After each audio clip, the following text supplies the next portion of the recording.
Hello बच्चों, देखिए last lecture में हमने केमिकल रिएक्शंस ऑफ अमाइंस ये पार्ट बच्चों हमने चालू किया। ओके, और इसमें सबसे पहले हमने बेसिक नेचर ऑफ अमाइंस ये पार्ट बच्चों हमने चालू किया था। लास्ट लेक्चर बहुत ही बेसिक और इम्पोर्टेंट था और मैंने वो टॉपिक मेरे ख्याल से बहुत अच्छे से लिया है। I am very satisfied with my that lecture. आप भी होंगे, आशा करता हूँ कि आप भी होंगे। तो मैं शॉर्ट में 2-4 मिनट में बस वो पॉइंट वाइज मैं क्या करता हूँ, रिवाइज करता हूँ 2-4 मिनट में, ताकि हम लिंक में आए और आज का जो बहुत ही इंपॉर्टेंट टॉपिक है बच्चों वो भी चालू करते हैं।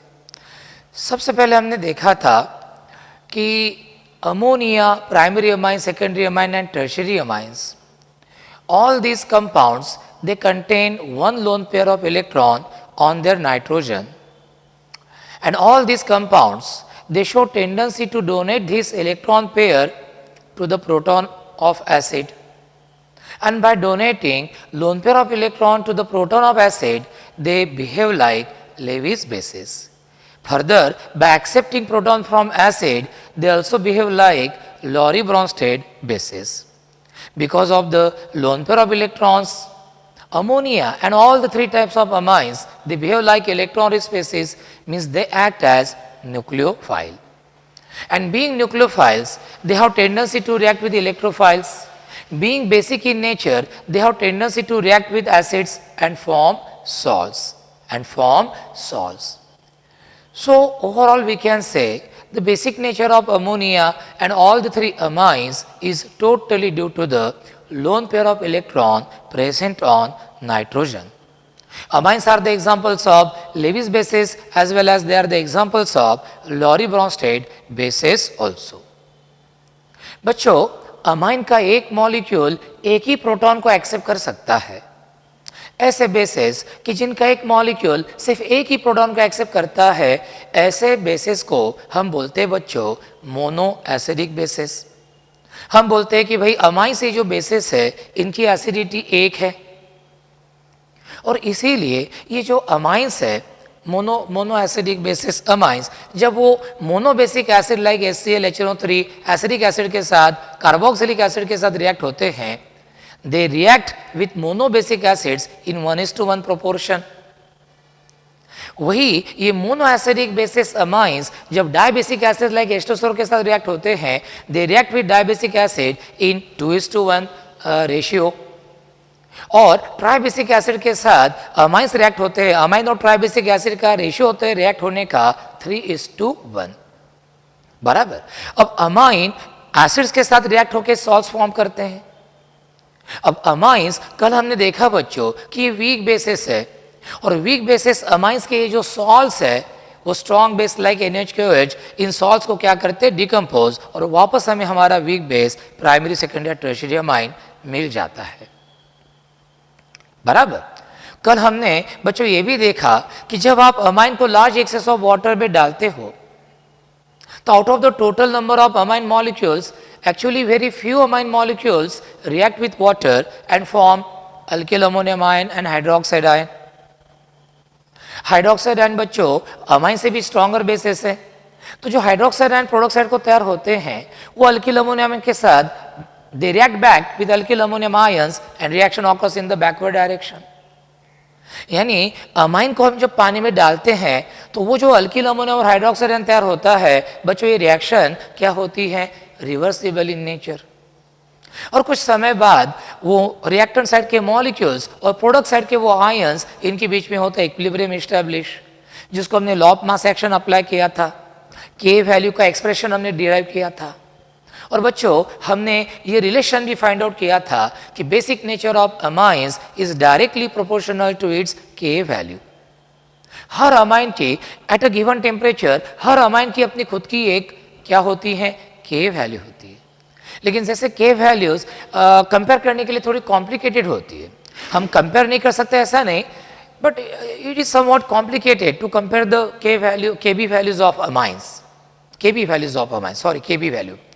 और इसीलिए आजकल हम अमाइंस का बेसिक नेचर कंपेयर करने के लिए ज़्यादातर पीकेबी वैल्यूज यूज करते हैं। pKb is defined as the negative logarithm of Kb with respect to base strain. और हमने ये रिलेशन भी देखा है कि basic nature of amines is directly proportional to its Kb value and basic nature of amines is inversely proportional to its pKb value. तो ये बच्चों सब हमारा हो गया था। तो Kb वैल्यू जितनी ज़्यादा उतना अमाइन का बेसिक नेचर ज़्यादा, और उधर pKb वैल्यू जितनी ज़्यादा उतना अमाइन का बेसिक नेचर क्या होता है, कम। तो बच्चों कल हम यहाँ तक आए थे, 5 मिनट लगे बच्चों, लेकिन सब हमारा जो कल का पोर्शन था वो रिवाइज हो गया, हम लिंक में आ गए। अब बच्चों आज हमें और एक ऐसा बहुत ही इंपॉर्टेंट कॉन्सेप्चुअल पार्ट इस टॉपिक का देखना है। इनफैक्ट इस चैप्टर का सबसे कॉन्सेप्चुअल टॉपिक हमें देखना है, और वो है factors affecting the basic nature of amines. अब जस्ट आप इसके ऊपर कॉन्सेंट्रेट कीजिए, फोकस कीजिए, factors affecting the basic nature of amines.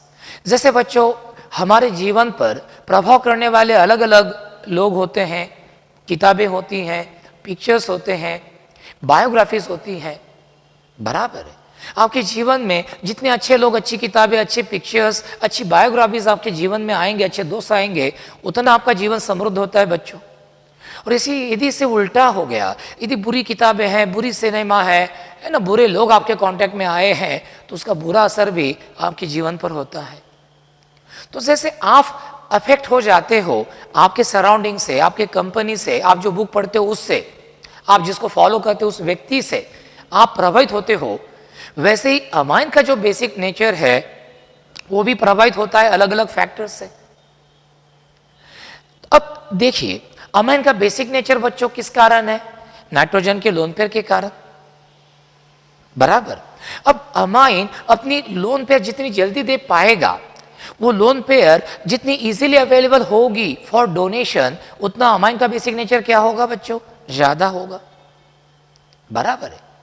If amine is able to donate this electron pair very easily, if its lone pair is readily available for donation, such amine will be more basic. अब इससे उल्टा किसी वजह से यदि amine अपनी lone pair जल्दी दे नहीं पा रहा, अमाइन की लोन पेयर रेडिली अवेलेबल नहीं है फॉर डोनेशन, तो ऐसे केस में अमाइन क्या होगा? लेस बेसिक होगा बच्चों। तो ऐसे कौन कौन से फैक्टर्स है बच्चों कि जो अमाइंस के बेसिक नेचर को प्रभावित करते हैं, अफेक्ट करते हैं? तो ये 3 इफेक्ट्स है बच्चों। एक है plus effect of alkyl groups जो हम देखेंगे, दूसरा है a steric factor of alkyl groups which surround the nitrogen in amine, और तीसरा फैक्टर है अमाइन को पानी में डालने के बाद उसका जो सॉल्वेशन होता है, वो जो अल्किल अमोनियम आयन तैयार करता है, उस अल्किल अमोनियम आयन का सॉल्वेशन जो होता है वो कितना हो रहा, ज्यादा कि कम, इस आधार पर भी अमाइन का बेसिक नेचर क्या है? डिपेंड है। So remember the basic nature of amine depends on 3 factors, plus effect of alkyl groups number 1, number 2 steric factor of alkyl groups, and number 3 solvation of that ammonium ion, alkyl ammonium ion जो भी होगा वो। अब सबसे पहले देखते हैं बच्चों कि अल्किल ग्रुप के प्लस इफेक्ट का क्या परिणाम होता है अमाइन के बेसिक नेचर पर। Let us see plus I effect of alkyl groups. Amine में नाइट्रोजन को जो 1, 2 और 3 अल्किल ग्रुप्स अटैच रहते हैं बच्चों, तो ये अल्किल ग्रुप का जो प्लस इफेक्ट है ये अमाइन के बेसिक नेचर को अच्छा खासा प्रभावित करता है बच्चों। कैसे प्रभावित करता है देखते हैं, चलो ध्यान दीजिए, इधर अच्छे से देखिए है ना, इधर ही कॉन्सेंट्रेट कीजिए आप। अब बच्चों ये समझ लो हमारा क्या है रे? अमोनिया है। अमोनिया में नाइट्रोजन को कोई electron supplying alkyl group attach है नहीं, जो है वो हाइड्रोजन है, वो कोई इलेक्ट्रॉन सप्लाई करते नहीं। नाइट्रोजन के पास लोन पेयर है और ये अपनी लोन पेयर देने की टेंडेंसी दिखाता है to the proton of acid. अब ये H पॉजिटिव आयन है, इसको अपनी ये लोन पेयर देगा और क्या फॉर्म करेगा? ये फॉर्म करेगा ये अमोनियम आयन। क्या फॉर्म करेगा बच्चों? ये अमोनियम आयन, अमोनियम आयन। अब अमोनिया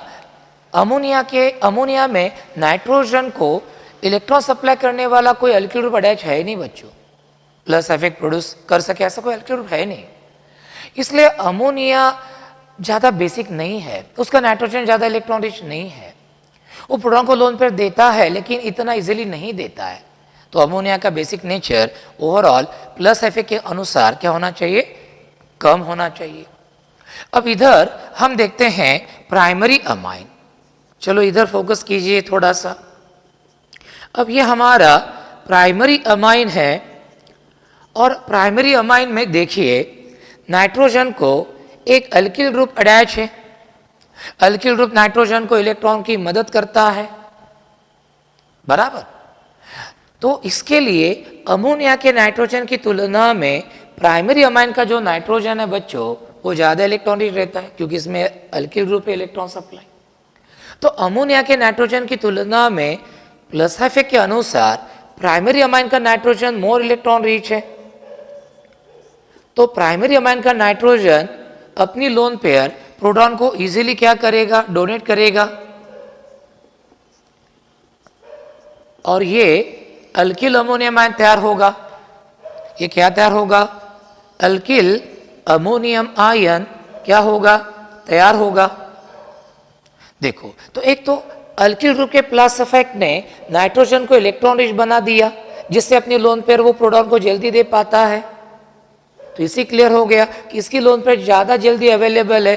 तो प्राइमरी अमाइन अमोनिया से क्या होगा, मोर बेसिक। फर्दर अमोनियम आयन से अल्किल अमोनियम आयन ज़्यादा स्टेबल है बच्चों। क्यों, नाइट्रोजन पर जो पॉजिटिव चार्ज आया है वो पॉजिटिव चार्ज कम करने के लिए यहाँ पे अल्किल ग्रुप है।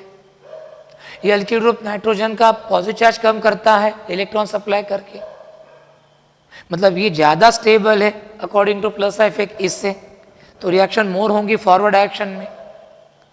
तो प्लस इफेक्ट के अनुसार अमोनिया की तुलना में प्राइमरी अमाइन जो है वो क्या होगा, मोर बेसिक होगा। अमोनिया की तुलना में प्राइमरी अमाइन जो है वो क्या होगा, मोर बेसिक होगा because of the plus effect of this one alkyl group. अब हम देखते हैं आगे का टॉपिक, RR बाइवैलेंट NH। देखो बच्चों ये सेकेंडरी अमाइन है। अब प्लस इफेक्ट क्या बोलता है, प्लस इफेक्ट बोलता है कि देखो भाई यहाँ पे नाइट्रोजन को कितने अल्किल ग्रुप अटैच है, 2। अब ये 2 अल्किल ग्रुप नाइट्रोजन को इलेक्ट्रॉन की मदद और भी ज़्यादा करते हैं। एक अल्किल ग्रुप की तुलना में 2 अल्किल ग्रुप नाइट्रोजन को इलेक्ट्रॉन की मदद और भी ज़्यादा करते हैं। तो प्लस इफेक्ट का कहना है कि सेकेंडरी अमाइन का नाइट्रोजन और भी ज़्यादा इलेक्ट्रॉन रिच होगा और ये अपनी लोन पेयर प्रोटॉन को जल्दी देगा, प्रोटॉन को क्या करेगा, जल्दी देगा, जिससे इस सेकेंडरी अमाइन का बेसिक नेचर क्या होगा, ज़्यादा।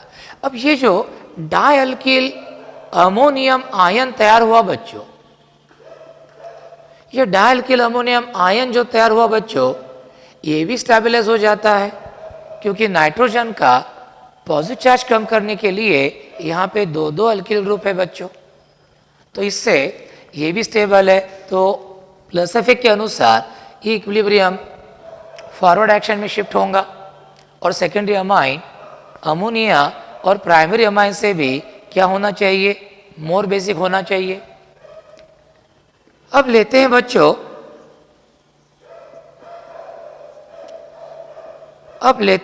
हम टर्शियरी अमाइन। और इस टर्शियरी अमाइन में देखिए नाइट्रोजन को 3 अल्किल ग्रुप अटैच है बच्चों। अब 3 अल्किल ग्रुप 1 या 2 अल्किल ग्रुप से तो ज़्यादा ही मदद करेंगे नाइट्रोजन को। तो यहाँ प्लस इफेक्ट के अनुसार टर्शियरी अमाइन का नाइट्रोजन तो और भी ज़्यादा इलेक्ट्रॉन रिच है, ये अपनी लोन पेयर और भी जल्दी देगा और जिससे अब ये ट्राइल्किल अमोनियम आयन क्या होगा, तैयार होगा।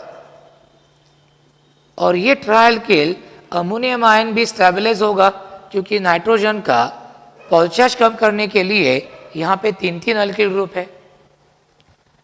तो एक तो इसके लोन पर देने की टेंडेंसी ज़्यादा है, बेसिक नेचर ज़्यादा है। फर्दर ये जो फॉर्म हो रहा it get stabilize due to resonance. और इस तरह से प्लस इफेक्ट के अनुसार नाइट्रोजन पर जैसे जैसे अल्किल ग्रुप की संख्या बढ़ती जाएंगी उनका प्लस इफेक्ट बढ़ता जाएगा, nitrogen more and more electron rich होता जाएगा, वो अपनी लोन पेयर जल्दी जल्दी देते जाएगा और अमाइन का बेसिक नेचर भी क्या होता जाएगा, बढ़ता जाएगा। गैसियस फेज में, इधर आइए, गैसियस फेज में प्लस इफेक्ट जो बताता है कि ऐसी order of basic nature of amine होनी चाहिए और वो गैसियस फेज में सही भी पाई जाती है। गैसियस फेज में हम ऑब्जर्व करते हैं कि tertiary amines are more basic than secondary amines, they are more basic than primary amines and they are more basic than ammonia. बराबर। लेकिन सही में अमाइन के बेसिक नेचर की ऑर्डर हर जगह हर सिचुएशन में यही रहती है क्या? Tertiary more basic than secondary more basic than primary more basic ammonia. सही में हर सिचुएशन में हर जगह इवन एक्वस सॉल्यूशन में अमाइन की बेसिक नेचर की ऑर्डर यही रहती है क्या? तो आंसर है नहीं, आंसर है नहीं, क्योंकि एक्वस सॉल्यूशन में प्लस इफेक्ट के साथ साथ और भी सॉल्वेशन इफेक्ट ये भी एक फैक्टर आ जाता है, स्टेरिक फैक्टर ये भी एक फैक्टर आ जाता है। और हमने देखा है कि एक्वस सॉल्यूशन ऑफ अमाइंस में, एक्वस सॉल्यूशन ऑफ अमाइंस में कोई भी एक फैक्टर अमाइन का बेसिक नेचर डिसाइड नहीं करता। तो अमाइन का बेसिक नेचर डिसाइड होता है ये जो 3 फैक्टर्स है, plus effect of alkyl group, solvation of alkyl ammonium ions and steric factor. इन 3 फैक्टर्स का कंबाइंड इफेक्ट उस अमाइन के लिए क्या है? यदि इन 3 इफेक्ट का कंबाइंड इफेक्ट यदि यह है कि लोन पेयर इजीली अवेलेबल हो रही फॉर डोनेशन, तो अमाइन का बेसिक नेचर ज़्यादा होगा। यदि इन तीनों का कंबाइंड इफेक्ट ये हो रहा कि नाइट्रोजन की लोन पेयर इजीली अवेलेबल नहीं हो रही, तो फिर अमाइन का बेसिक नेचर क्या होगा? कम होगा। अब हम स्टेरिक फैक्टर लेते हैं। स्टेरिक फैक्टर, स्टेरिक फैक्टर का क्या कहना है वो हम बच्चों देखते हैं। स्टेरिक फैक्टर तो बोलता है कि भैया अमोनिया सबसे ज़्यादा बेसिक होना चाहिए, क्योंकि स्टेरिक हिंड्रेंस कुछ है ही नहीं नाइट्रोजन के अराउंड। उससे कम बेसिक कौन होना चाहिए? प्राइमरी अमाइन, क्योंकि एक बल्कि अल्किल ग्रुप आ गया नाइट्रोजन के अराउंड, स्टेरिक हिंड्रेंस आ गया, प्रोटॉन को अटैक करने के लिए डिफिकल्टी जाएगी, तो primary amine should B less basic than ammonia. इससे भी लेस बेसिक होना चाहिए ये सेकेंडरी अमाइन, क्योंकि 2 अल्किल ग्रुप है तो स्टेरिक हिंड्रेंस और भी बढ़ गया, बेसिक नेचर और भी कम। और ये टर्शियरी अमाइन है, स्टेरिक फैक्टर बोलता है कि यहाँ पे तो 3 अल्किल ग्रुप है, नाइट्रोजन के अराउंड स्टेरिक हिंड्रेंस तो और भी बढ़ गया, तो लोन पेयर ये आसानी से दे नहीं पाएंगा, प्रोटॉन इसके ऊपर आसानी से अटैक कर नहीं पाएंगा ड्यू टू स्टेरिक हिंड्रेंस। तो टर्शियरी अमाइन तो सबसे लीस्ट बेसिक होना चाहिए। तो स्टेरिक फैक्टर प्लस इफेक्ट से बिल्कुल उल्टा बोल रहा, वो बोल रहा कि ammonia should be more basic than primary amine, primary amine should be more basic than secondary amine and it should be more basic than tertiary amine. क्यों? स्टेरिक फैक्टर का कहना है कि जैसे जैसे नाइट्रोजन पर बल्कि अल्किल ग्रुप की संख्या बढ़ेगी, नाइट्रोजन के अराउंड स्टेरिक हिंड्रेंस बढ़ेगा, गर्दी बढ़ेगी, ओवर क्राउडिंग होगा नाइट्रोजन के अराउंड, तो नाइट्रोजन अपनी लोन पर जल्दी दे नहीं पाएगा एसिड के प्रोटॉन को, या प्रोटॉन नाइट्रोजन के ऊपर इजीली अटैक कर नहीं पाएगा। तो रिमेंबर, प्लस इफेक्ट ये बोल रहा है और स्टेरिक इफेक्ट ये बोल रहा है बिल्कुल उल्टा। अब एक्वस सॉल्यूशन में इन दोनों के साथ साथ और एक इफेक्ट देखने को मिलता है बच्चों, और वो इफेक्ट है सॉल्वेशन इफेक्ट। वो कौन सा इफेक्ट है बच्चों? Solvation effect. सॉल्वेशन इफेक्ट ये क्या है? सॉल्वेशन इफेक्ट क्या है? देखो, सॉल्वेशन ऑफ आयन ये फेनोमिनॉन क्या है? जैसे कोई कठायन है बच्चों, है ना, इधर आइए, जैसे कोई कठायन है तो उस कठायन के अराउंड कौन जमा होते हैं? सॉल्वेंट मॉलिक्यूल जमा होते हैं।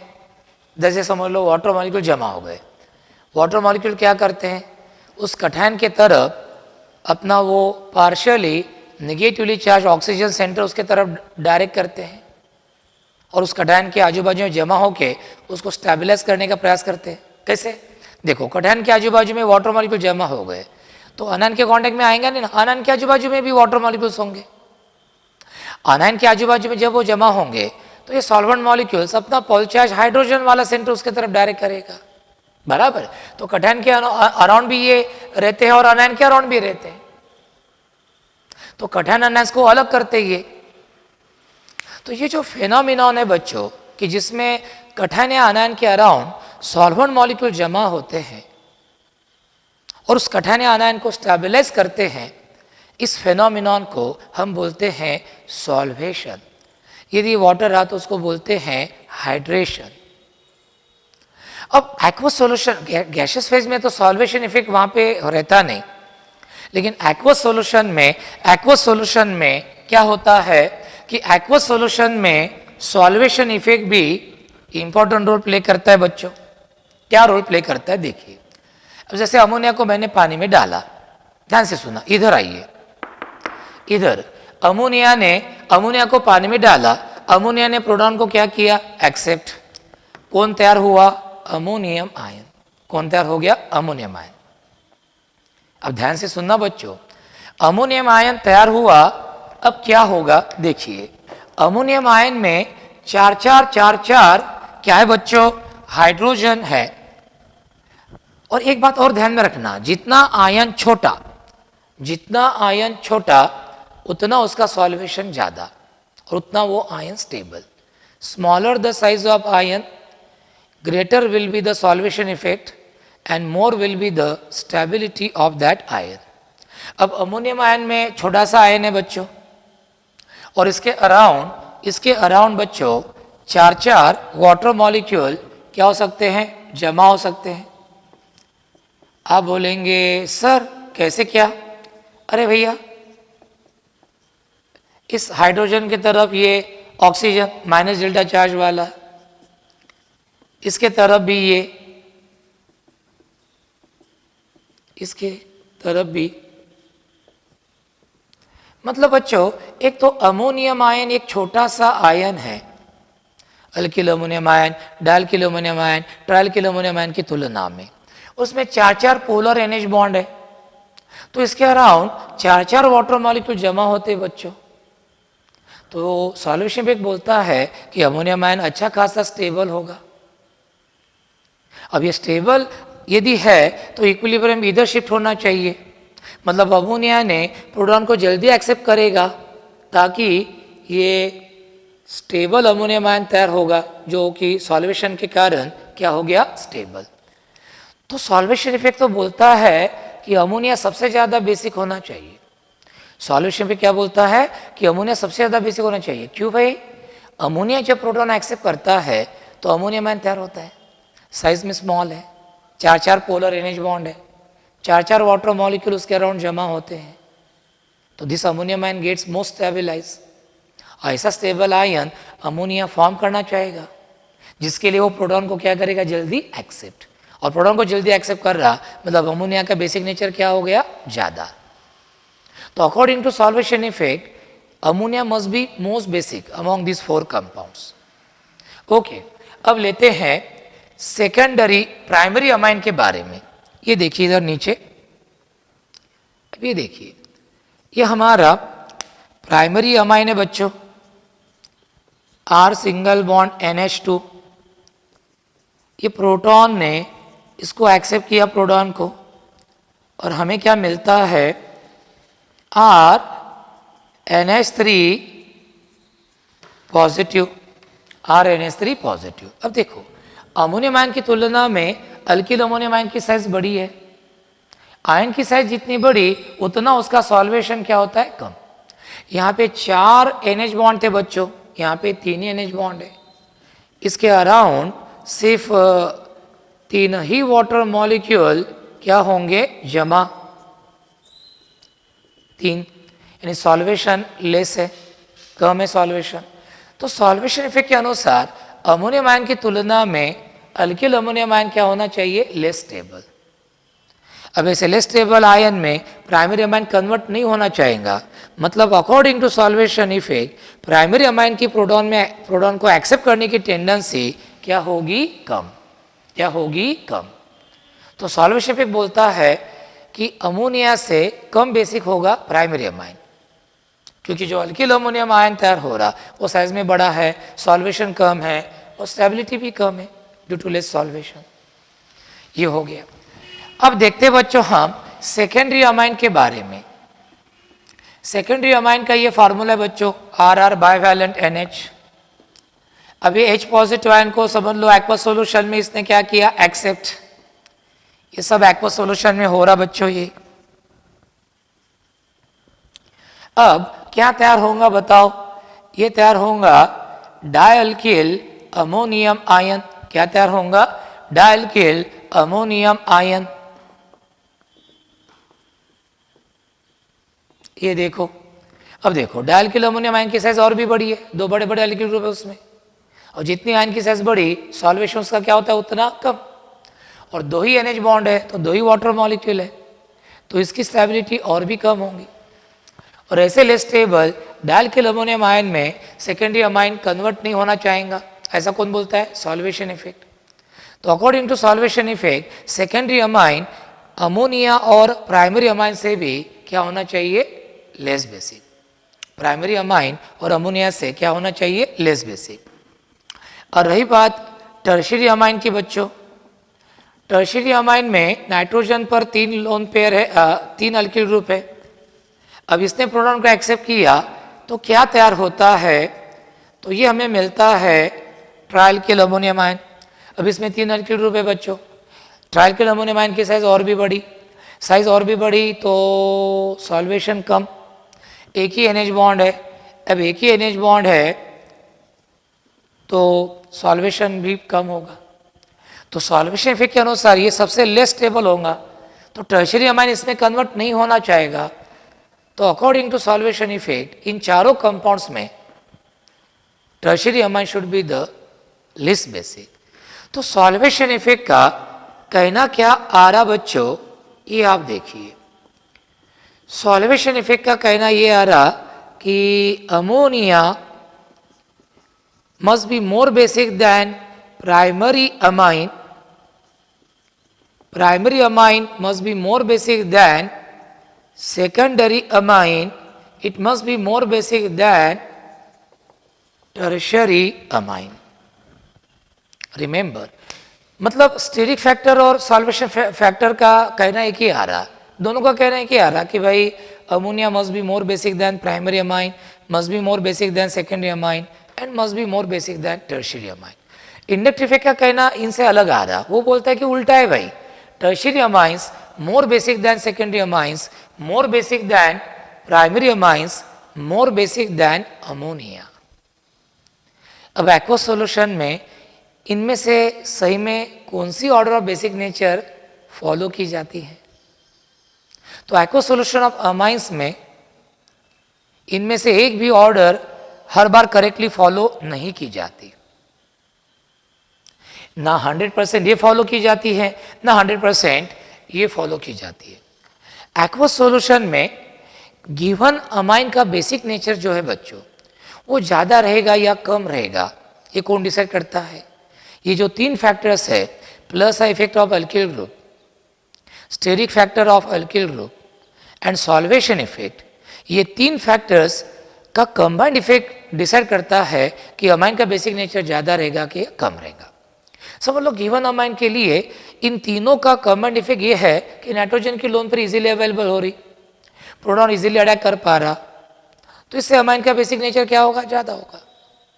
लेकिन गिवन अमाइन के लिए तीनों का कंबाइंड इफेक्ट ऐसा हो रहा कि नाइट्रोजन अपनी लोन पर इजीली दे नहीं पा रहा, प्रोटॉन नाइट्रोजन पर अटैक कर नहीं पा रहा इजीली, तो यहाँ पे फिर ये तीनों का कंबाइंड इफेक्ट अमाइन का बेसिक नेचर क्या करेंगे बच्चों, कम। मतलब order of basic nature of amine is not fix, ना वो ऐसी होंगी ना ऐसी होंगी। अल्किल ग्रुप बदल गया नाइट्रोजन पर का कि वो बेसिक नेचर ऑफ अमाइन भी बदल जाता है, बेसिक नेचर ऑफ अमाइन भी बदल जाता है। तो जैसे मिथिल अमाइंस लेते हैं, जैसे नाइट्रोजन पर CH3 ग्रुप से, तो वहां पे order of basic nature of amines क्या रहता है? देखो, मिथिल अमाइंस के लिए order of basic nature of amine क्या रहता है? तो हमने देखा कि डाइमिथिल amine is more basic than methyl amine, is more basic than trimethylamine, and it is more basic than ammonia. यानी नाइट्रोजन पर CH3 ग्रुप यदि रहता है बच्चों, तो what is order of basic nature? ध्यान में रखना, ये पूछा गया है, हर किताब में इसके ऊपर क्वेश्चन है बच्चों। तो क्या है order of basic nature of methyl amines? Dimethyl amine more basic than methylamine, more basic than trimethylamine, more basic than ammonia. अब इथिल अमाइंस के लिए क्या है? जैसे नाइट्रोजन पर CH5 ग्रुप रहे, तो what is order of basic nature of amine? तो उस वक्त ये रहती है, देखो थोड़ा सा चेंज हो जाता है, diethyl amine more basic than triethyl amine, more basic than ethylamine, and ethylamine is more basic than ammonia. देखो जैसे CH3 की जगह पे CH5 आ गया, ऑर्डर बदल गई, थोड़ी सी बदल गई। यहाँ पे secondary amine more basic than primary amine था, more basic than tertiary amine था, मोर बेसिक दैन अमोनिया था। यहाँ पे देखो secondary amine more basic than tertiary amine है। यहाँ पे सेकेंडरी के बाद प्राइमरी आया बच्चों CH3 ग्रुप के केस में। CH2 ग्रुप के केस में सेकेंडरी अमाइन के बाद में कौन आ गया? टर्शियरी अमाइन आ गया। मतलब बच्चों अल्किल ग्रुप बदला कि order of basic nature of amine भी क्या हो जाती है? बदल जाती है। इसलिए order of basic nature of amine is not fix, because the basic nature of amine is decided by the combined effect of three factors on that amine, which are plus effect of alkyl group for that amine, steric factor of alkyl group for that amine, and solvation effect for that amine. तो ये तीनों effects का जो combined effect है वो decide करता है amines का बेसिक नेचर।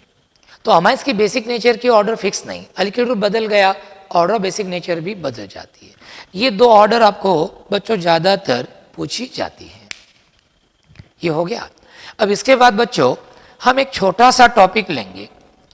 ये छोटा सा टॉपिक जो है कि why aryl amines like aniline are less basic, why aryl amines like aniline are less basic than aliphatic amines. तो बच्चों ये भी हम देखेंगे। ये लेक्चर आपको कम से कम 2 बार आपको देखना पड़ेगा।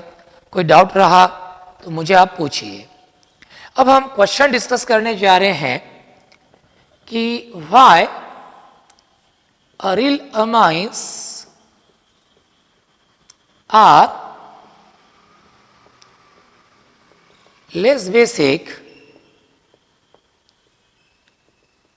देन aliphatic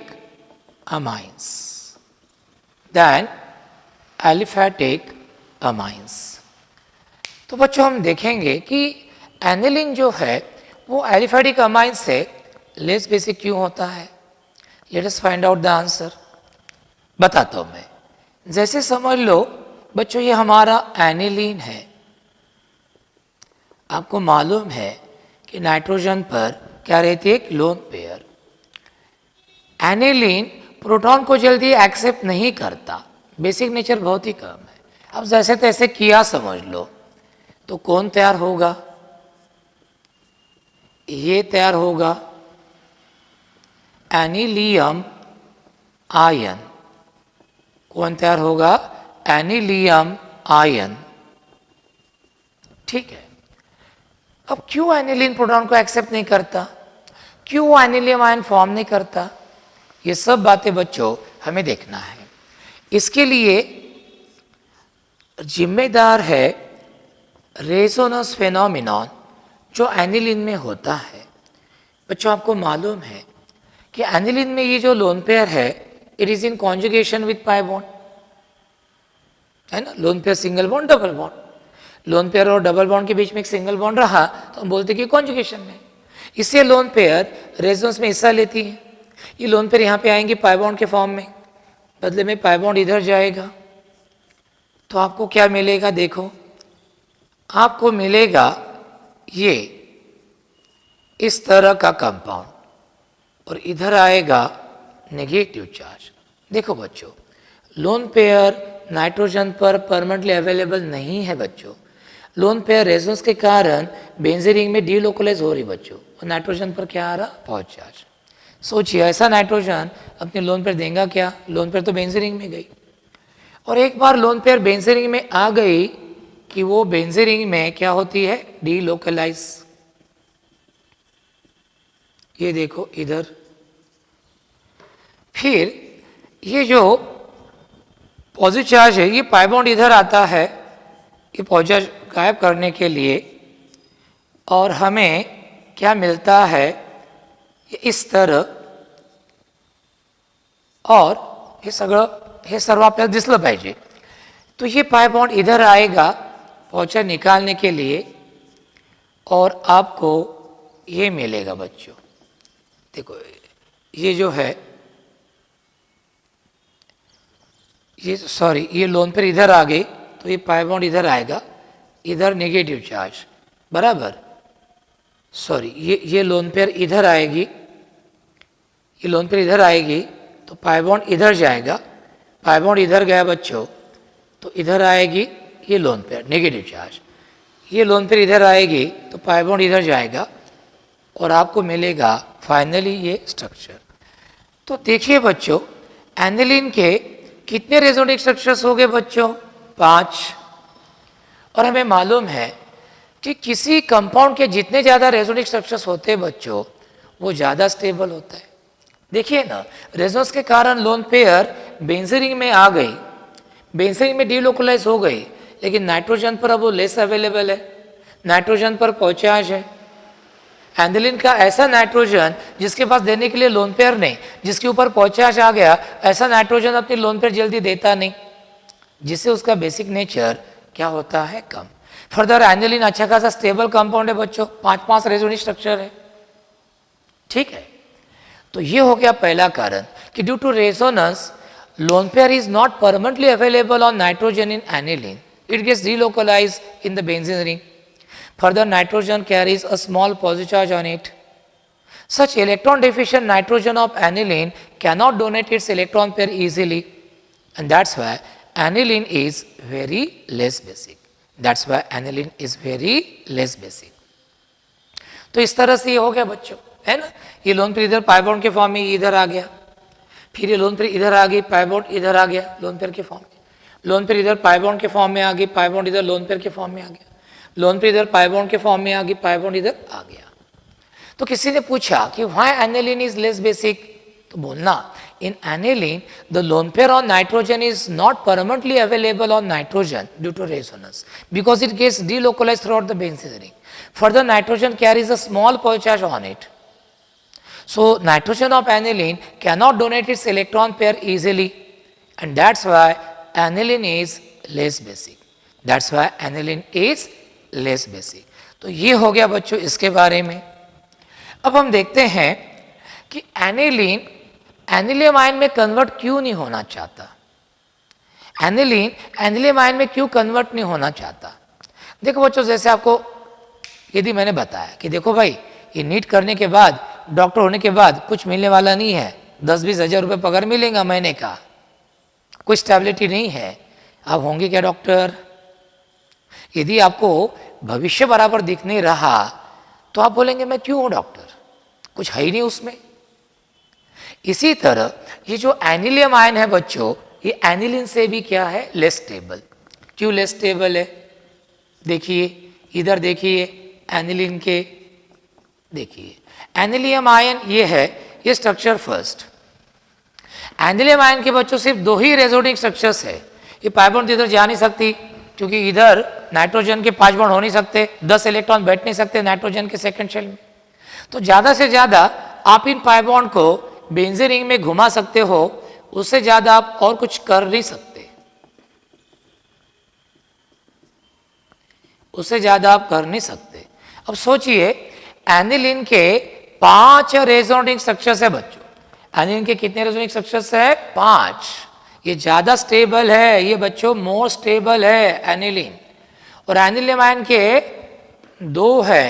एनिलियम आयन ये लेस स्टेबल है बच्चों। सोचिए जो एनिलीन मोर स्टेबल है वो लेस स्टेबल एनिलियम आयन में कन्वर्ट होना चाहेगा क्या? क्या भविष्य है उसका? कुछ भी नहीं।